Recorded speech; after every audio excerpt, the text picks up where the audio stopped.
Saint Dominic Savio 1842ல இத்தாலியில பிறந்திருக்காரு. சின்ன வயசுலயே சாவியோ இயேசு கிறிஸ்து மேலையும் அன்னை மரியாள் மேலையும் அளவற்ற பக்தி கொண்டவரா இருந்திருக்காரு. சாவியோ முதலா திவ்ய நற்கருணை பெற்றுக்கொண்ட நாளை தன்னுடைய வாழ்க்கையில மிகவும் மகிழ்ச்சியான அற்புதமான நாள்னு குறிப்பிட்டிருக்காரு.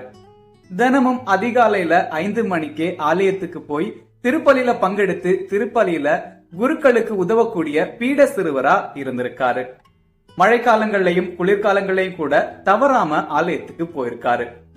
சாவியோ தன்னுடைய நண்பர்கள் கெட்ட வார்த்தை பேசக்கூடாது, சண்டை போடக்கூடாது அப்படின்னு கண்டித்து அவங்கள சரியான வழியில வழிநடத்தியிருக்காரு. சாவியோ 12வது வயசுல குருமடத்துல சேர்ந்திருக்காரு. அங்க புனித ஜான் போஸ்கோட வழிகாட்டுதல்ல புனிதமான வாழ்க்கை வாழ்ந்திருக்காரு. பாவம் செய்வதை விட இறப்பதே மேல் அப்படின்னு சாவியோ அடிக்கடி சொல்லிக்கிட்டே இருந்திருக்காரு. திடீரென 14வது வயசுல சாவியோவுக்கு உடல்நலக்குறைவு ஏற்பட்டிருக்கு. சாவியோ இறக்குறப்போ விண்ணக காட்சிய கண்டிருக்காரு. ஆகா, எவ்வளவு இனிமையான அற்புதமான காட்சி அப்படின்னு சொல்லிட்டு 14வது வயசுல இறந்து போயிருக்காரு சாவியோ. சாவியோ இறந்ததுக்கு பிறகு இவருடைய வாழ்க்கை வரலாற புத்தகமா எழுத ஆரம்பிச்சிருக்காரு புனித ஜான் போஸ்கோ.